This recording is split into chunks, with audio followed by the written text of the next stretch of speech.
Hey, what's up, guys? So we're back again with another video, right?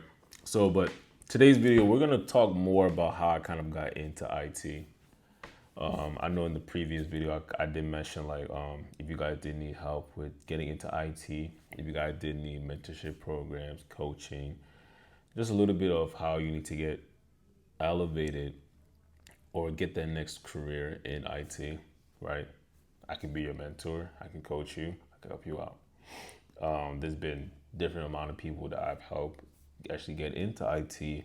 People I helped coach, and I really believe it's because of all the networking and everything I do on the back end. And most of that networking kind of involves me with actually meeting other recruiters, meeting with recruiters, talking to recruiters, and actually getting to know what are recruiters actually looking for in 2025, what were recruiters looking for in 2024, what were recruiters looking for in even 2019, 2018, and what were recruiters for looking even during COVID. And really, I really feel like I'm glad I actually had that connection with those guys. Beautiful people, and is amazing that networking definitely can bring you into door to getting an IT job. And not only can it bring you doors, but it's like when you know you possess a skill, right? When you know you possess a skill that is valuable and it can be very marketable, right? You will be able to, you might just need something that needs to push you to get in that position you want. Now, with that being said, today, I will get into the topic of how I personally got into IT, right? Or shall I say how I got into IT without actually knowing I got into IT? So, how do I start? So, I was at the age of 10, 11. I had a, long story short, I had a PSP, right? PSP was like this long, right? You know, it was like this long playing the PSP, right? So I would notice like as I'm playing the PSP, I would take it to the laundry. We used to go to the laundry every weekend. Me, my father, my sibling, and my mother. We'll all go there and basically I'm able to connect to the Wi-Fi at the laundry, but I can't connect to the Wi-Fi at my house. And I'm like, why can't I? Long story short, found out I didn't have any Wi-Fi at home, but there was Wi-Fi at the laundry. So the best, like the sweetest part about it, right, is that it was one day, right? You know, I had to put a little PowerPoint for my father and everything, and kind of present it to him, and basically let him know, like, hey, I need this thing called a router. That's basically how I need this thing called a router. We need Wi-Fi, right? And I try to present it to him, right? Let him know. And my dad's pretty cool, right? He supports us whatever we do, whatever we get into. He supports us no matter what. So, you know, shout out to the pops, even my mother as well too. Shout out to my mother. And basically, he went on to the store. I think about a month later, he like he didn't say anything. He didn't say anything. He didn't mention anything. He just a month later went to the store. I don't know what he did. But he went to the store. He came back home that same what month? It was June. It was I think it was like Mayish, June-ish time, right? So he came back and he came back with a router. He dropped the box on the table. I looked at it and I was like, oh,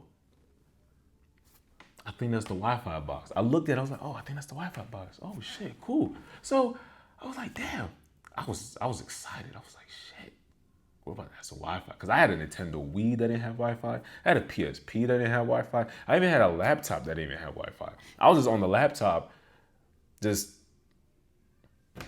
using Word document. And I had a old Windows XP computer that I would play like solitary and oh sorry, is that how you pronounce it? Solitaire, solitary. I haven't been and that one blow up game that's like you press the square buttons and you press it was like a mind game and you press the mind it blows up you lose. But anyways, my father he bought this box, the Wi-Fi box, the router, right?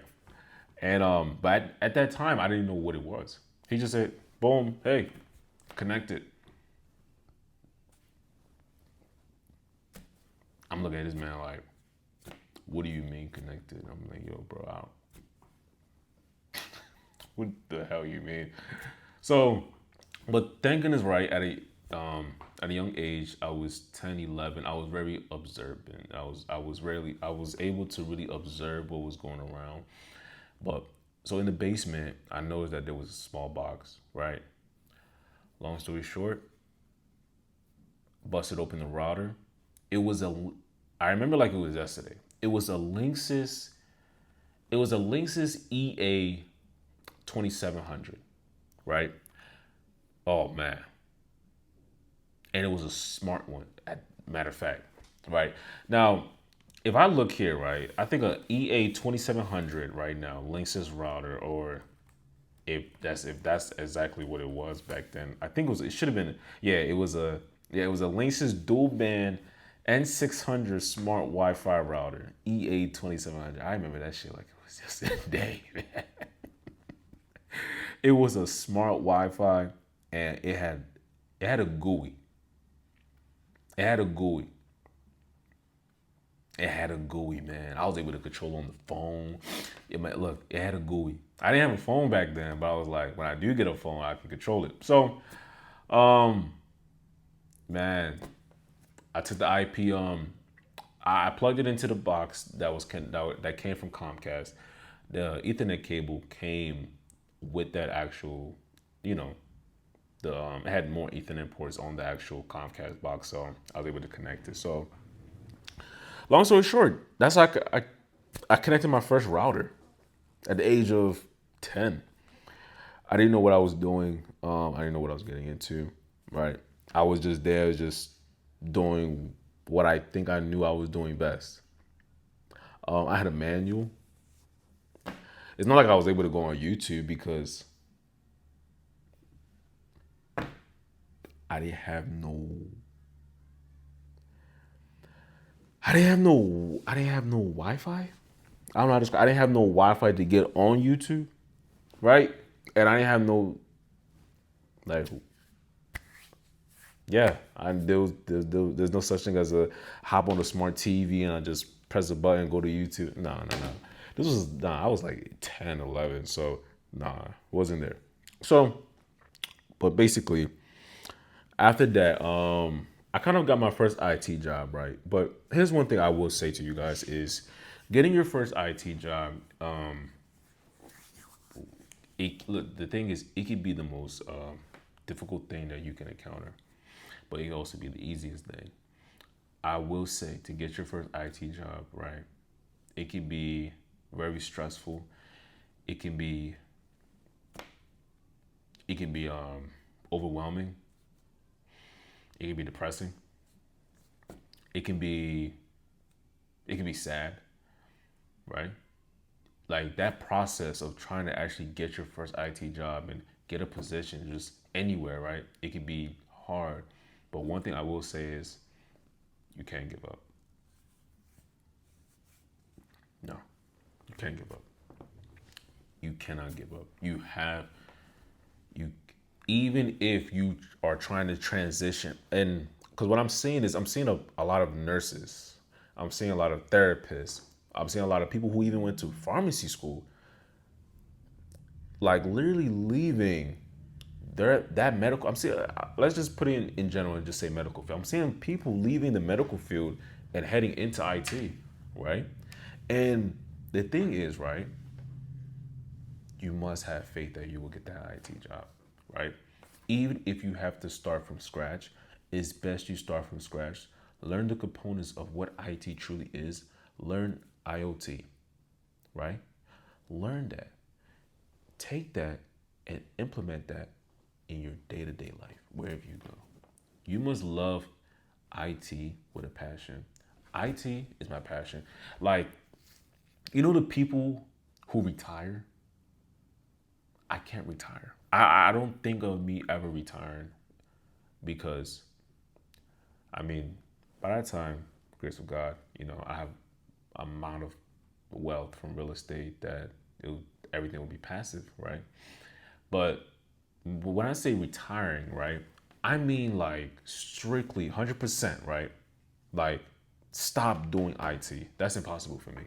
I don't think there will ever be a time where I would just sit down, chill on the beach, and just stop doing IT. I don't. That's not happening. That's not happening at all. I don't think that will ever happen to me ever.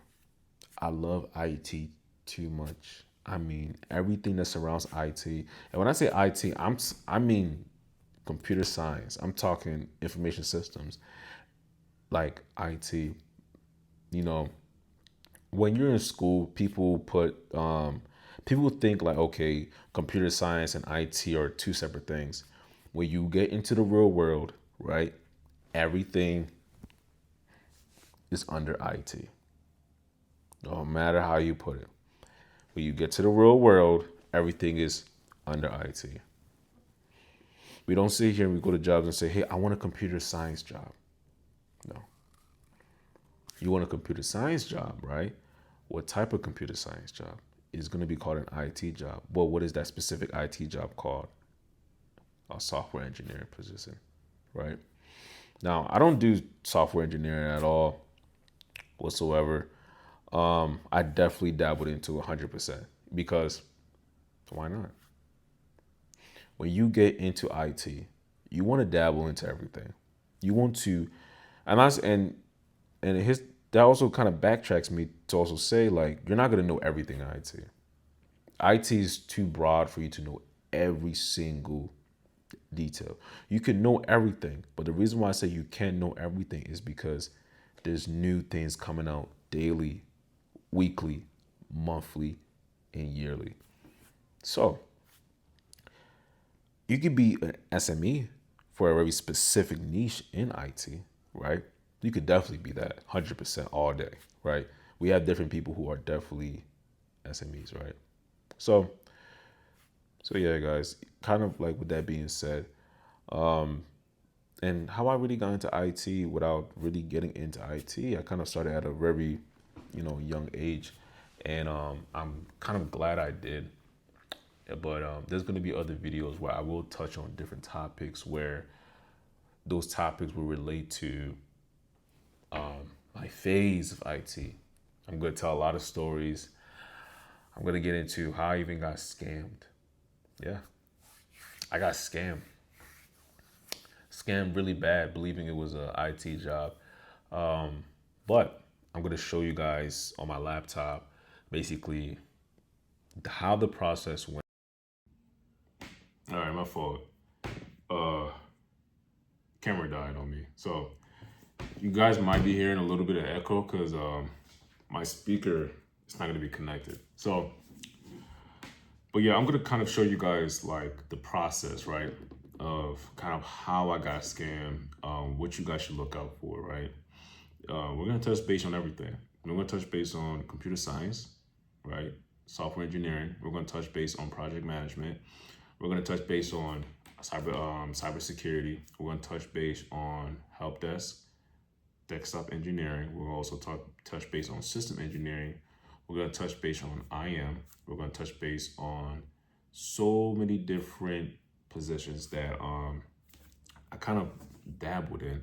We're going to touch base on IT leadership as well too when you get to that position. We're going to touch base on my favorite, the one I love the most, network engineering. I love network. I love networking. Network engineering is definitely like my bread and butter, and I love it because I'm learning every day about it. And not only am I learning every day about it, but I did more of like the project management side of networking. So, and then I also did more of the technical side of network engineering, and I'm learning even more with network engineering. Hopefully later on, I do plan on studying my Cisco. Um, it should be the CCIE, I plan on studying that as well too, to kind of dabble into that. But right now, that's what I'm trying to touch base on. But really, with that being said, what I will tell you guys is there's going to be a lot of IT videos and topics we're going to touch on. Um, I think based on how my YouTube channel is, I talk a lot about real estate. I enjoy cars. I enjoy IT. So I think I'm gonna have a lot of playlists. I'm kind of gonna try and organize everything so somebody's not scrolling, trying to look for a specific IT video. And so I'm gonna help you guys out. Very soon, I will be doing mentorship program for a specific organization, and these are going to be for college kids who are kind of in this organization. They need help, kind of that mentor who will mentor them and show them a different pathway and kind of guide them so they don't make the mistakes I made, or to also guide them to basically to be able to elevate in their careers. So I can't wait for that. I will also try my best to also record that as well too, while I'm having different interactions with these college students, because I was also in the same boat as well. Everybody was also in their same boat, right? I personally wish I'm the oldest, right? So I wish I had a mentor. I wish I had yeah, I really wish I had a mentor. I really wish I really wish I had a mentor that would have showed me how to get into IT, what to look out for, mistakes I need to avoid, and I really wish I had that mentor. But hey, maybe everything happens for a reason. Maybe God didn't want me to have a mentor. Maybe God wanted me to be the mentor. I don't know, right? But I went through too many experiences not to share them, right? I went through too many knowledge sessions. I went to too many community events, conference meetings, and been in rooms with a lot of people that are kind of one of the top IT leaders. And it's crazy how everything happened so fast, right? Never thought I would be at where I am today, and how much I usually help, and how much I do help to this day of everybody who's trying to get into IT. So can't wait. So I'll definitely have to share my experiences and what I do, and what you guys should avoid. And even to this day, I'm still learning, because IT never stops. IT is not one of those. IT is not one of those fields where you get into and then you just stop. No. It's not one of those type of jobs. If and please, if the sound quality doesn't sound as good as how it was before, please forgive me. So, but yeah, guys. So that's what I'm gonna begin doing for you guys, and I will definitely be making sure that I'll tune into like the different comments that you guys make, and if you guys want me to make a specific videos about IT, we can touch base on anything, right? You let me know. We can touch base on anything, but I got some stories. And I'm out here to help people get into IT every day, and I'm trying to touch base into other states, more on the West Coast. I'm in the East Coast, so I'm trying to touch more base over there on the West Coast. Like, do I consider Arizona, New Mexico the West Coast? But I'll say like, or is that like South? I don't know. I'm not good with geography, but I would say California. I'm definitely trying to help a lot of individuals there get into IT. Nevada as well too. When we get to more of like the mid, I would say Chicago, Kansas. I don't know if Connecticut is between there, but also there are a lot of positions in Connecticut that need to also be filled, and going back to the West Coast, I'm trying to help this one individual. He's based in Seattle, Washington, and he's also trying to get into IT as well. He just got his college degree, and mind you guys, you don't need a college degree to get an IT job. I'm gonna always say this right now. You do not need a college degree to get an IT job. I'm gonna say this again. You do not need a college degree to get an IT job. You don't. You really don't. I'm telling you, you really don't. You do not, I'm gonna say it one more time. You do not need a college degree. You do not need a college degree to get an IT job. You do not. I'm telling you, you do not. It helps, but you don't. And we're gonna be focusing on all aspects of IT, but we're also gonna focus on a lot of IT positions, right? That's gonna build your skill. That's gonna make you marketable at the end of the day. Skills that are gonna make you marketable for you to be able to market yourself, right? And IT positions there where you can get into where it won't result into a lot of layoffs. Now, layoffs will be on a different topic, right? We can't really speak about layoffs because it's not really up to your decision, right? It's really up to the company's decision. The company is the one that's laying people off due to different situations. So when it comes to IT, that's not really something you can control, but we can control where and which company you can apply for that doesn't have a lot of layoffs going on, right? Because, I mean, and also we're gonna talk about salaries as well too. And we're gonna talk about salaries from going from 20,000, 10,000 a year, 20,000 a year, 30,000 a year, all the way up to $300,000 a year, and even past $500,000 a year. Now, it is possible. I've seen it all. So it's just like, it's possible. Nothing is impossible, right? And for those who are in the medical field, there's nothing to be scared of trying to transition out of the medical field. I will say, please, you're gonna need faith, and you're gonna have to be very disciplined. You're gonna have to discipline yourself. But look, guys, I'm gonna catch you guys on the next video. Make sure you please like, subscribe, comment, and tune into the next video because it's gonna be interesting. Peace.